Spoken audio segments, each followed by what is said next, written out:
어제 한중 FTA가 지난 30개월의 논의 끝에 결국은 타결이 됐습니다. 실질적인 타결이 됐는데 이에 따라서 13억 인구의 내수 시장을 우리의 경제로 끌어들일 수 있는 계기가 될 것으로 보입니다. 이 한중 FTA가 우리나라의 경제에 어떤 영향을 미치게 될지 굉장히 사람들의 관심도 높고 우리나라 국민들의 시선도 몰려 있습니다. 자, 우리가 과연 경제의 여파는 어떻게 될지 한국외국어대학교 중국정치경제학 강준영 교수와 함께 이야기를 나눠보도록 하겠습니다. 안녕하세요. 네, 안녕하세요. 네. 자, 우선 지금까지 우리나라가 많은 국가들과 FTA를 성사를 됐습니다. 그런데 한중 FTA 굉장히 기대감도 높은 것 같습니다. 아무래도 네, 네. 우리나라 수출 전체의 30%를 차지하고 있는 게 바로 중국이기 때문이 아닐까라는 생각이 드는데 네. 다른 FTA와 이 한중 FTA 좀 다른 특징이 있다면 어떤 게 있을까요? 예, 사실 FTA라는 것이 이제 상호 관세 철폐를 통해서 교역을 확대하는 데 목표를 두고 있는 것 아니겠습니까? 그러다 보니까 이게 좀 시간이 지나봐야 결과가 나타나는 건데요.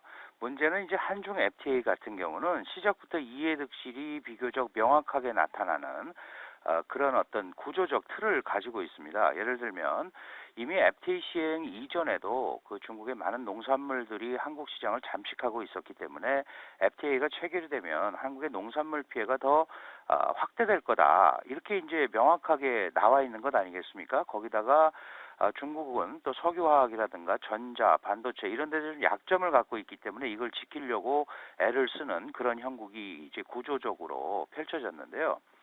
사실은 그 EU라든지 미국이라든지 이런 FTA 우리가 FTA를 체결한 지역이나 국가들을 보면 주로 이제 유통이나 서비스업 위주 이런 쪽으로 많이 가 있는데 비해서 한국과 중국은 산업 구조가 아주 유사합니다. 그래서 제조업 분야가 상당한 그 경쟁 구조를 가져올 수밖에 없는 그런 상황이기 때문에 다른 지역과 좀 다르고 무엇보다도 중국이라는 국가가 지금 세계 제2위의 그 시장이기 때문에 그런 면에서 그 다른 지역보다는 훨씬 커다란 시장을 가지고 있는 국가 그리고 우리 입장에서 보면 아주 가까이 있는 국가란 말이죠. 그러니까 양자 경제교류 활성화에 아주 큰 디딤돌이 됐다 이렇게 볼 수 있을 것 같고요. 또 한국의 입장에서 보면 이번에 이제 한미, 한EU, 한중 FTA까지 함으로써 FTA 허브 지위를 확보할 수 있게 됐습니다. 다시 말씀드리면 미국이나 EU와 FTA가 없는 국가들의 중간기지 역할을 한국이 할 수 있게 됐다. 이런 차원에서 본다면 한국의 국제 경제 지위의 상승이라고 그럴까요? 이런 부분에서도 상당한 기여를 하는 그런 FTA이기 때문에 실질적으로 얼마나 이 이해득실이 있는가도 중요하지만 전체적인 큰 틀에서 새로운 어떤 경제 시장 개척 이런 쪽에 초점을 맞춰서 이루어진 FTA다 이렇게 보면은 큰 무리가 없을 것 같습니다. 네. 이번 한중 FTA에서 시장의 관심, 사람들의 관심은 쌀을 과연 개방을 할 것인가 말 것인가였던 것 같습니다. 네, 다행히도 쌀을 비롯해서 고추라든지 마늘, 양파, 그리고 소고기, 돼지고기, 사과, 배 이런 품목들, 이것들을 비롯해서 600여 개의 품목이 관세 철폐 대상에서 제외되지 않았습니까? 네, 아무래도 그렇습니다. 농축산물을 방어하기 위한 어떤 정부의 노력이지 않을까라는 생각이 드는데 네, 네. 이것을 방어하기 위해서는 우리가 내줬던 부분도 있을 것 같습니다. 어떤 부분이 그렇습니다. 있습니까? 그 아주 정확한 지적을 해주셨는데요. 이번에 FTA가 전부 양자 간 FTA의 협상 품목이 12,000개 정도 됩니다. 그 중에 이제 지금 말씀하신 양국가가 아주 민감한 상품이다. 그래서 서로 양보를 안 하려고 했던 품목이 한 10% 정도 되거든요. 그러니까 1,200개 품목 정도에 대한 논의를 그동안 계속 해왔던 겁니다. 이게 14차까지 오는 동안 전체 22개장에서 16개 분야에 대해서는 협의가 이루어졌는데 이 초민감 상품 품목들을 가지고 있는 이 6개 분야에 대해서 안 되다가 이번에 이제 타결을 했는데요. 기본적으로 지금 말씀하신 대로 한국이 농산물 방어에 초점을 맞추다 보니까 중국이 공산품 방어에 초점을 맞춘 것들에 대한 손을 좀 들어줄 수밖에 없게 된 거죠. 예를 들면 자동차 분야가 제외됐다. 이런 것들은 우리가 중국 자동차 시장이라든가 그다음에 부품 뭐 이런 쪽에 상당한 강점을 갖고 있었기 때문에 이런 그 자동차에 대한 어떤 양측 간의 그 기본적인 합의가 이루어지면 상당한 수출 증대 효과가 기대가 됐었습니다만은 이 부분이 우리가 좀 기대에 못 미치는 거고요. 또 하나가 그 LCD 액정 표시장, 즉 우리 이제 보통 디스플레이 분야라고 하는데 이게 관세가 또 10년이 유예가 됐습니다. 지금 중국의 기술이 한국을 많이 따라와 있는데 그 중에서도 이제 몇 개 우리가 상당한 경쟁력을 갖고 있는 분야 중에 하나가 바로 이 디스플레이 분야인데 이 분야의 관세가 10년이 유예가 됐기 때문에 결국 이제 10년간은 지금과 똑같은 패턴으로 가야 되기 때문에 우리가 기대한 만큼 어떤 효과를 보기가 어렵게 돼 있고요. 또 중국이 가장 걱정했던 석유화학 분야도 우리의 의도대로 좀 되지 않았습니다. 그렇기 때문에 전체적으로 우리가 농산물 방어에 초점을 맞춘 만큼 중국도 자신들이 가장 아킬레스건이라고 생각했던 공산품 분야도 중국도 지켜냈다. 이제 이렇게 볼 수 있는 거죠. 그런 의미에서 서로 민감한 부분을 최소화하고 이 타결이라는 데 초점을 맞춘. 그래서 이제 뭐 낮은 수준의 모양새를 갖췄다라고 얘기를 합니다만은 그럼에도 불구하고 중국이 갖고 있는 경제적 규모라는 게 있지 않습니까? 이래서 파생되는 효과들이 상당히 많이 있을 걸로 본다면은 그 타결 자체에 초점을 맞추고 이제 전략을 잘 짜서 중국 시장에 본격적으로 진출하는 그런 계기가 돼야 될 것 같습니다. 민감한 품목의 마찰을 줄이다 보니까 아무래도 우리 입장에 아주 이득이 되는 그런 어떤 결과는 아닌 것 같고 그렇다고 중국의 입장에서 봐도 중국에게 아주 이득이 되는 그런 입장도 아닌 것 같고 그렇습니다. 이제 어떻게 보면 네. 중립적인 입장이 될 텐데 네. 이런 것들을 종합적으로 봤을 때 이번 한중 FTA의 타결은 우리 경제에 긍정적으로 봐야 되는 겁니까? 아니면 조금 손해가 될 수도 있을 것 같습니까? 저는 기본적으로 경제 전체적으로는 긍정적으로 봅니다. 왜냐하면 FTA 협상이라는 것 자체가 말 그대로 협상 아니겠습니까? 그럼 상호 협상을 통해서 관세를 철폐해서 교역을 강화하겠다는 건데 어느 한쪽이 제로섬 게임처럼 일방적으로 유리한 결과를 얻기는 매우 어렵습니다. 다만 이제 우리 입장에서는 이 농산물 방어에 초점을 맞췄지만 기본적으로 상당히 어려운 이 농산물 한국의 농업 시장, 농산물 재배 시장, 이 시장의 타격은 불가피하거든요. 문제는 우리가 FTA를 중국과 타결하고 이게 이제 시행이 된다면 공산품이나 이쪽에 우리가 강점이 있는 분야에서의 효과가 농산품에 대한 손해 효과보다 좀 먼저 나타나고 더 많이 나타나는 것이 중요한데 이런 부분이 잘 안 되면 사실은 우리가 생각한 한중 FTA의 어떤 구도에 차질이 오는 겁니다. 그렇게 본다면 그 정책적으로 이걸 어떻게 하느냐에 따라서 득실이 그때 결정이 되는 거지 지금 이 자체를 놓고 우리가 잘했다 잘못했다 하기는 좀 시기상조인 것 같고요.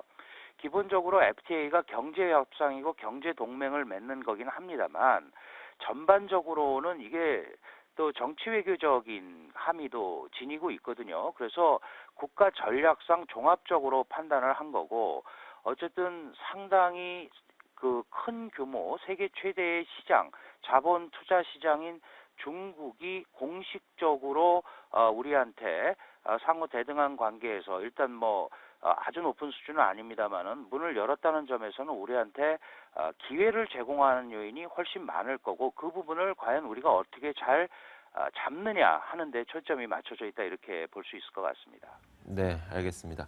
저희가 잠시 후에 이 취재 기자와도 좀 이야기를 나누긴 할 텐데 이번 한중 FTA 협상을 통해서 가장 큰 수혜를 받을 수 있는 산업은 어느 쪽이 될까라는 궁금증이 있거든요. 교수님의 의견은 어떻습니까? 네, 뭐 기본적으로 이제 관세가 그 뭐 10년 후에 얼마, 20년 후에 얼마 이제 이렇게 해서 우리가 관세가 떨어지는 품목들이 있지 않습니까? 그렇다면은 이런 관세가 떨어지는 품목에 대해서 경쟁력을 갖고 있는 기업들, 제조업 기업도 마찬가지고요. 이런 기업들은 당연히 상당한 수혜가 예상이 되죠. 특히 그 우리와 경쟁을 하고 있는 뭐 일본이라든가 이런 데는 그런 관세 절감 효과를 보질 못하니까 우리가 관세 절감 효과를 갖게 되면 경쟁력을 갖게 될 거고요.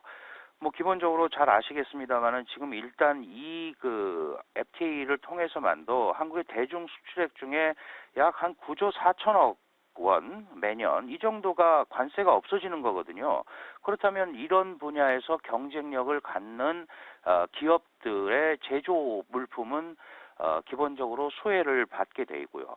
또 하나 지금 이제 중국에서 이 한류 상품들이 많이 있지 않습니까? 뭐 잘 아시다시피 화장품이라든가 뭐 영화라든가 이런 부분들을 수출하는 기업들 역시 상당한 수혜를 받게 될 것 같고요. 그 다음에 기존에 그 이번에 양어에서 제외가 됐습니다만은 석유화학 제품도 기존의 틀을 가지고 가니까 앞으로 우리가 예상한 것보다는 큰 폭으로 그 증가를 하고 경쟁력을 갖지는 못하지만 기존에 우리가 확고한 경쟁 우위를 가지고 있는 석유화학 제품도 장기적으로 큰 문제 없이 수혜를 받을 수 있는 이런 그 상황이 아닌가 이렇게 볼 수 있을 것 같습니다. 네. 하드웨어 상품들은 긴 시간이 지나면 수혜를 받을 수 있을 것이고, 그리고 소프트웨어 상품이라고 할 수 있는 한류 상품과 그리고 문화 콘텐츠 이런 쪽들이 조금 빠르게 이득이 나타나지 않을까 싶습니다. 자, 이제 발효까지 얼마 남지 않은 것 같습니다. 남은 일정을 좀 정리해 주시면 어떨까요? 이 사실은 발효가 굉장히 어렵습니다. 지금 일단 이제 타결을 선언을 한 거고요. 가서명도 해야 되고 또 연말까지 서명도 해야 되고 이런 서명을 한 것을 또 FTA가 이렇게 됐다라고 공개를 해야 됩니다. 근데 영어로 먼저 만들고 또 각국어로 번역하고 이게 이제 시간이 꽤 걸리고요. 제일 중요한 게 이제 국회 비준을 받아야 되는 거거든요. 잘 아시다시피 한미 FTA도 2007년에 타결이 됐는데 국회 비준을 2012년에 받았습니다. 그러니까 잘 준비를 해서 국민들도 잘 설득을 하고 다양한 그 구제 조치라든가 이런 걸 내놔야 우리가 생각하는 대로 내년 상반기에 지금 발효를 목표로 하고 있는데 그러려면 결국은 국회 비준 동의를 받아야 됩니다. 이 부분까지 앞으로 해야 될 일이 굉장히 많고요.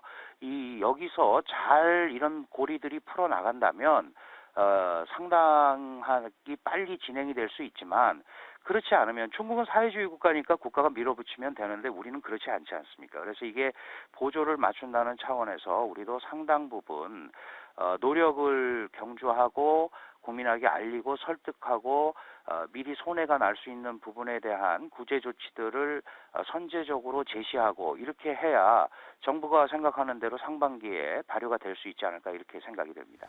네, 한중 FTA가 거시적으로 우리나라의 세계적인 경제 지위를 올릴 수 있다는 점에서 굉장히 긍정적인 측면이 있기 때문에 순차적으로 일이 잘 해결이 되면서 내년 초에는 직접적인 발효가 되기를 기대해 보도록 하겠습니다. 네. 한국외국어대학교 중국정치경제학 강준영 교수와 함께 이야기 나눠봤습니다. 오늘 말씀 고맙습니다. 감사합니다. 자, 그렇다면은 저희가 취재 기자와 직접 이야기를 나눠보도록 하겠습니다. 과연 이 한중 FTA가 어떤 산업에 긍정적인 영향을 줄 것이고 또 우리 재계의 반응은 어떤지 취재 기자 나와 있습니다. 조정현 기자, 어서 오세요. 네, 안녕하세요. 네.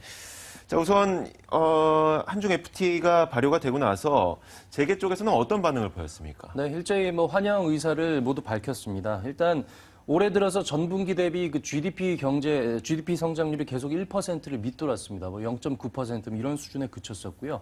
그 내수 활성화 속도가 예상보다 지금 지연이 되고 있고 수출도 계속 지금 부진한 상황입니다. 일각에서는 그 IMF 이후에 이렇게 전체 제조업 분야와 산업계가 그 실적 악화 추세에 빠진 적이 일찍이 없었다. 이런 분석까지 내놓은 상황에서 이렇게 불황이 심화되는 상황에서 어떤 성장을 위한 돌파구 또 이런 게 마련이 필요하다는 시점에서 이 한중 FTA가 어떤 초석을 마련할 수 있다. 이런 입장을 내놓고 있고요. 네. 그 정경련을 비롯해서 모든 경제 단체장들이 환영의 입장을 내놨습니다. 직접 들어보시겠습니다.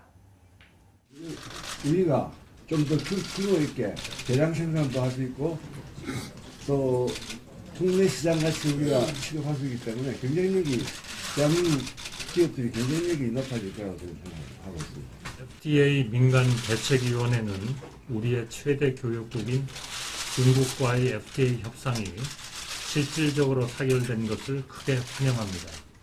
교역 규모 세계 제1위, 경제 규모 세계 제2위인 중국과의 FTA는 앞으로 우리 산업 및 경제에 새로운 성장 동력이 될 것으로 기대됩니다. 무역에 이 도움이 되는 여러 가지 비자 프로세스 이런 것도 해결이 됐고, 또 분쟁의 경력도 중개인 제도 같은 것도 넣고, 그다음에 애를 많이 쓰고 상당히 성과가 좋은 협상이라고 보기 때문에 저는 오히려 기회가 더 많다고 보고 있습니다. 기업 입장에서는 물론 유리한 품목과 불리한 품목이 있습니다만은 그 유리한 품목이 충분히 더 많다라고 우리가 조사가 됐고, 또 사실 최근에 한류 열풍이라든가 한국 상품의 중국 시장의 선호도 같은 것이 이 중소기업 제품까지 확대되고 있기 때문에 긍정적 요소가 많다고 생각이 듭니다. 종합을 해보자면 대한민국 기업들의 경쟁력이 높아질 것이다. 그리고 새로운 우리나라의 경제 성장 동력이 되지 않을까라는 기대감도 있고, 마지막으로 이 한중 FTA 전반적으로 살펴봤을 때 우리나라에 조금 더 유리한 그런 품목들이 많다라는 이야기를 들어봤습니다. 자, 구체적으로 과연 한중 FTA를 통해서 어떤 업종들이 가장 큰 수혜를 받을 수 있을지 그 부분이 좀 궁금하거든요. 네, 일단 당장 인적, 물적 교류가 대폭 늘어나겠죠. 그렇겠죠. 각 산업별, 특히 제조업의 어떤 손익은 관세 철폐 기간이 굉장히 다양하기 때문에 네. 좀 중장기적으로 그 시점을 파악해야 되는 반면에 인적, 물적 교류는 당장에 늘어나게 됩니다. 네. 일단 중국에 거주하는 교민이 무려 50만 명이고요. 우리 기업들이 중국에 2만여 기업들이 진출을 해 있습니다. 작년 인적 교류만 봐도 중국과 한국 양국에서 상호 방문 규모가 무려 800만 명에 이르고 있는데요. 매주 항공편도 800여 편 이상 운항을 하고 있습니다.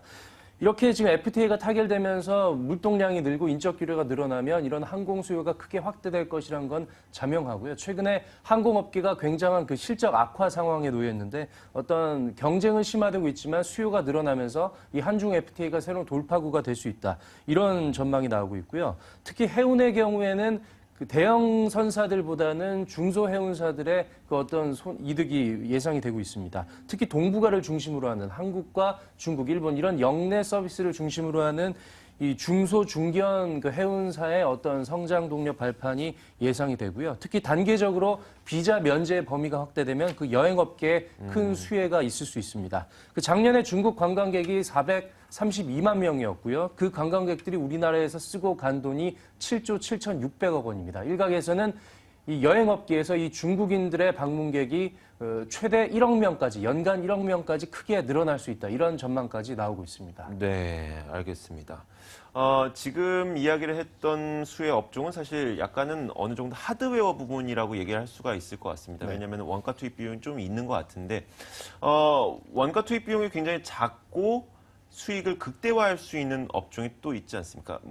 문화 컨텐츠 업종이라고 네. 할 수가 있을 것 같은데, 이 부분 특히 중국에 있는 많은 중국 국민들이 우리나라 한류 열풍을 타고 화장품 소비도 많이 하고요. 그렇습니다. 컨텐츠 소비도 굉장히 많이 하는데, 이 업종의 어떤 영향력은 어떻게 될까요? 일단 화장품과 패션은 이번 FTA 타결을 계기로 네. 어떤 새로운 발판을 마련할 수 있다. 13억 명의 거대 내수 시장을 가진 중국 시장으로의 진출을 한층 더 확대할 수 있다. 이미 중국에는 국내 화장품 업체들이 상당한 고가 전략, 고부가 가치 브랜드 전략으로 해서 상당한 성과를 거두고 있는데 네. 이런 전략들이 더 속도를 낼 수 있을 것 같고요. 특히 지금 한류가 정점에 달해 있습니다. 이 한류가 정점에 달해 있는 시점에서 최대 한류의 소비국인 중국과의 어떤 FTA 타결은 시기적으로 굉장히 좀 적절하다. 이렇게 평가를 해볼 수 있을 것 같고요. 우리나라 기업이 중국 엔터테인먼트 업체의 지분을 49%까지 소유할 수 있는 길이 열렸습니다. 따라서 어떤 중국 현지 진출도 늘어날 수 있고요. 중국 자본의 다만 이제 우려할 점은 중국 자본의 국내 진출 역시 가능해졌다는 점입니다. 차이나머니가 이 자금력을 등에 업고 우리나라 진출해서 오히려 국내 엔터테인먼트 산업에 대한 M&A 등에 나설 경우에 오히려 차이나머니에 따른 어떤 부작용, 어떤 이런 부분들이 우려가 되고 있고요. 특히 차이나머니가 부동산과 건설 또 이 네. M&A 등에 집중이 되고 있다는 점을 생각하면은 우리나라가 단순히 산업적 측면에서 순수히 강점을 가지고 있더라도 어떤 차이나머니 자금력에 대한 대비 또 중장기적인 그 경쟁력 확보에 대해서는 끊임없이 연구하고 대비를 해야 될 상황인 것 같습니다. FTA가 체결되기 전부터 사실 제주도의 땅의 많은 부분을 중국인들이 차지하고 있다는 소식이 들려올 정도로 차이나머니의 그 유입 속도는 굉장히 빨랐는데 네. FTA가 타결되면서 이 자금 유입 속도는 더 빨라질 수밖에 없습니다. 이에 대한 맞습니다. 대비책은 어느 정도 필요해 보입니다. 자, 그런데 우리나라가 굉장한 강점을 갖고 있는 자동차 부분이 이번 FTA에서 빠진 것은 상당히 의외거든요. 네. 이 부분 내용 좀 짚어주시죠. 일단 제조업에서 우리가 강점을 갖고 있는 부분들이 일부분 관세 철폐가 된 부분들이 있습니다. 네. 반도체 장비의 경우에 5년 안에 관세가 철폐되면서 그 경쟁국인 대만과 대비해서 경쟁력을 갖게 되고요. 특히 연간 교역 규모가 42억 달러로 이 적지 않은 이 항공유 부분에서는 네. 당장 관세가 철폐된 이런 여러 가지 그 수혜를 입는 업종들이 있는데 우리나라 수출 품목 중에 가장 큰 게 이 자동차입니다. 네. 항상 한EU FTA나 한미 FTA 이런 주요 FTA에서 주로 수혜 업종으로 거론이 됐던 게 자동차였고 네. 그 FTA 효과를 극대화하기 위한 어떤 장치로 항상 자동차가 활용이 되어 왔는데 이번 한중 FTA는 좀 다르게 작용을 했습니다. 아까 김 교수가 강 교수께서 얘기했던 네. 대로 어떤 농산물 시장을 지키기 위한 어떤 그렇죠. 그런 반대급부적인 차원이 있을 수 있지만 자동차가 빠진 부분은 상당히 아쉽고요. 일단은 우리나라 업체도 자동차의 개방을 상당히 좀 우려했던 부분이 사실입니다. 단순히 우리나라가 지금 현재 자동차 시장에서 우위를 점하고 있기 때문에 아쉽다 이렇게만 보긴 좀 어려운 부분이 있는 게 중국에 이미 BMW나 벤츠, 폭스바겐, 아우디 같은 거대 글로벌 업체들이 중국 현지에 진출을 해서 현지 생산망을 갖추고 있습니다. 네. 그렇기 때문에 한중 FTA 타결로 그 물량들이 우리나라에 쏟아져 들어올 경우에 예를 들어 BMW의 고급 세단이 중국에서 생산이 돼서 값싼 네. 가격에 우리나라로 수입이 될 경우에 우리나라 완성차 업체들의 우려가 상당했었거든요. 그렇기 때문에 이번에 한중 FTA에서 자동차가 제외된 거는 어느 정도 우리나라 업체들의 의견도 반영된 측면이 크다. 이렇게 정리를 해볼 수 있겠습니다. 다만 네. 그 현대기아차는 이미 중국에 7개 공장을 생산하면서 연산 100만 대, 130만 대까지 그 생산 체제를 확보하고 있는데요. 현대차 입장에서는 특별히 아쉬울 게 없습니다. 70%에 달하는 내수 점유율을 지킬 수 있게 됐고요. 반면에 대중수출에 관해서는 수출보다는 현지 생산이 주요 전략이었기 때문에 네. 크게 타격을 입을 일이 없습니다. 따라서 현대기아차를 중심으로 한 우리나라 완성차 업체에는 어떤 별다른 영향이나 우려되는 부분이 없다. 또 특별히 뭐 한중 FTA가 타결이 되고 그 안에 자동차가 포함이 된다고 해서 특별히 이득을 볼 부분이 적다. 이렇게 판단을 해볼 수 있는데 다만 다른 완성차 업체, 네. 중국 현지에 생산망을 갖추지 못한 어떤 한국GM이나 네. 어떤 쌍용차나 르노 삼성 같은 경우에는 일부분 아쉬운 점이 있을 수 있을 것 같습니다. 중국 현지에 이 공장을 실제로 들고 있느냐 없느냐가 이득이 될 수 있느냐 혹은 손실이 날 수 있느냐의 그런 걸 결정짓는 팩터가 되는 것 같네요. 네. 아무래도 조정현 기자는 자동차 업계를 계속 취재를 하지 않았습니까? 네. 굉장히 아쉽겠네요, 이번에. 개인적 소비자 측면에서는 네. 어떤 값싼 중국 자동차가 특히 그 글로벌 브랜드의 네, 글로벌 중국산 브랜드의 자동차가 중국산 메이드 인 자동차. 차이나의 뭐 벤츠 차량이 싸게 들어온다면 소비자 측면에서는 좋을 수 있는데 FTA라는 게 단순히 뭐 소비자의 기호에 맞추는 게 아니기 때문에 중장기적으로 국내 산업계의 지형도를 다시 그리는 역할을 하는 것이기 때문에 제가 보기에는 크게 부정적으로 볼 필요는 없다 이렇게 보고 있습니다. 알겠습니다. 자, 이 자동차에 대한 이야기는 저희가 좀 다 짚어본 것 같아요. 네. 다음 산업으로 좀 넘어가 보도록 하죠. 철강 산업인데, 작년부터 이 한중일 동북아 3국을 중심으로 뭐 공급 과잉이다라는 이야기가 많이 들려왔습니다. 네. FTA를 통해서 좀 이 부분이 어떻게 해결이 될까라는 생각도 드는데 어떻습니까? 일단 공급 과잉이지만 새로운 시장을 개척해야 되고 물건은 팔아야 합니다. 네. 이번에 한중 FTA 타결을 계기로 해서 이 철강 중에서는 고급 철강제에 속하는 이 자동차용 냉형 강판의 수혜가 예상이 되고 있습니다. 그 작년에 포스코가 판매한 765만 톤의 이 자동차 간판 중에서 17%가량인 133만 톤이 중국으로 수출이 돼서 판매가 됐습니다. 관세가 인하되면 이 치열한 글로벌 경쟁 구도 속에서 우리나라 철강 업체들이 한층 가격 경쟁력을 가질 수 있게 되고요. 다만 중국이 지금 철강 시장이 지금 수요에 비해서 공급이 많은 네. 그 공급 과잉 상황입니다. 지금 전 세계 글로벌 철강 시장의 공급 과잉 상황인데 그 중에서 한중일 시장의 공급 과잉 상황이 집중이 돼 있고 특히 중국의 공급 과잉이 심각한 상황입니다. 따라서 단기간에 효과를 내기는 쉽지 않다 이런 분석도 나오고 있고요. 그 건설 자재로 쓰이는 L형강이 지금 현재 3, 4% 수준인 관세가 네. 즉시 철폐가 되기도 합니다. 하지만 이 중국의 건설 경기에 어떤 거품이 껴있다 이런 전망도 나오고 있고 이 철강 시장 자체도 지금 공급 과잉 상황이기 때문에 얼마나 효과를 거둘 수 있을지는 미지수다. 따라서 그 철강 시장의 기상도는 아직은 좀 흐림 이 정도로 전망을 해볼 수 있을 것 같습니다. 알겠습니다. 철강뿐만 아니라 또 이번 한중 FTA를 통해서 조심해야 될 업종들이 있다면 어떤 업종이 있을까요? 일단 당장 아까 말씀드린 대로 차이나머니가 본격적으로 유입되는 네. 데 따른 어떤 그런 부분들을 대비해야 할 그런 것들이 있고요. 특히 가전업체의 경우를 좀 살펴봐야 할 네. 것 같습니다. 이번에 전기전자를 좀 폭넓게 살펴봐야 되겠는데요. 가전을 포함해서요. 일단 전기전자의 경우에 LCD 부분이 이번에 양어 제외, 10년 유예됐습니다. 그렇죠. 관세 철폐가 10년이 유예가 됐는데 지금 현재 우리나라가 LCD 부분에서 굉장한 강점을 가지고 있기 때문에 좀 아쉽다 이런 부분들이 나오고 있습니다. 다만 일각에서는 삼성과 LG가 그 중국 수저우와 광저우에서 이미 생산 체제를 가동 중이거나 생산망을 지금 건설 중이기 때문에 현지 전략 체계를 그 가속화하는 상황에서 그 손해가 생각보다는 적을 수 있다 이런 엇갈린 분석들이 나오고 있는데요. 네. 게다가 휴대폰과 반도체를 살펴보면 지금도 무관세 품목이기 때문에 어떤 중국과의 FTA 타결에 따른 어떤 추가적인 손익이 발생하지 않을 전망입니다. 이 가전시장을 좀 눈여겨봐야겠는데 지금 중국에서 1, 2인 가구에 대한 수요가 굉장히 늘고 있고 또 고부가가치의 소형 가전에 대한 수요가 크게 늘고 있습니다. 따라서 그 중국 현지 업체들도 이런 가전시장의 진출이 활발하게 일어나고 있지만 우리나라 중견, 중소업체들 특히 고부가가치 소형 가전을 중심적으로 생산하는 이런 중견, 중소 가전업체들의 어떤 새로운 성장 동력의 계기가 마련이 될 수 있고요. 다만 중국 업체들 역시 우리나라로 빠르게 진출할 수 있기 때문에 우리나라 가전 시장이 어떻게 좀 판도가 변화할지도 눈여겨봐야 할 대목입니다. 네, 알겠습니다. 자, 관세 철폐의 시기가 유예된다고 하더라도 제품 경쟁력, 즉 다시 말하자면 제품이 좋으면 소비자들은 그쪽으로 가게 되겠죠. 네, 그렇습니다. 기술력을 높여서 이 관세 철폐의 어떤 손실이라고 해야 될까요? 저희가 채우지 못한 부분을 기술력을 좀 채웠으면 좋겠다는 바람도 듭니다. 네. 자, 마지막으로 FTA 타결을 앞두고 이제 우리 기업들도 좀 준비를 해야 될 것 같습니다. 남은 과제를 좀 설명해 주시죠.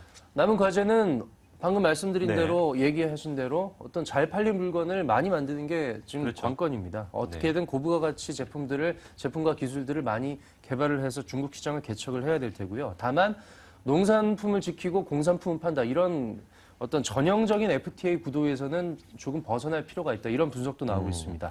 예를 들어서 애플처럼 어떤 미국 애플의 기술과 중국과 대만의 어떤 현지 생산 능력을 조합을 해서 그 애플이 전 세계 스마트폰 시장을 휩쓸지 않았습니까? 네. 어떤 이런 그 양국이 상호 좀 다른 이런 부가가치들을 조합을 해서 새로운 가치를 창출하는 이런 작업이 좀 선행이 돼야 된다. 앞으로 뒤따라야 한다. 이런 지적 전망들도 나오고 있는데요. 최남석 한국경제연구원 연구위원회 얘기를 들어보겠습니다. 최종재 상품을 만드는 데 있어서 제품 조달 및 디자인에서 최종재 상품 또 디자인, 앱서 서비스까지 상품 생산 전 공정을 한국 기업과 중국 기업들이 서로 비교 우위의 부분을 찾아서 특화할 수 있을 때에 양국 기업들이 모두 부가가치를 높이면서 윈윈할 수 있는 방안이라고 좀 판단됩니다. 네, 오늘 쭉 이야기를 나눠봤던 것처럼 제품 경쟁력을 키우는 게 가장 중요합니다. 물론 관세를 통해서 수익성을 올릴 수는 있겠지만 제품 경쟁력이 높아진다면 소비자들은 전 세계 소비자가 그 제품으로 눈 쏠리게 되겠죠. 자, 오늘 이야기는 산업부 조정현 기자와 함께 이야기 나눠봤습니다. 오늘 수고 많으셨습니다. 고맙습니다.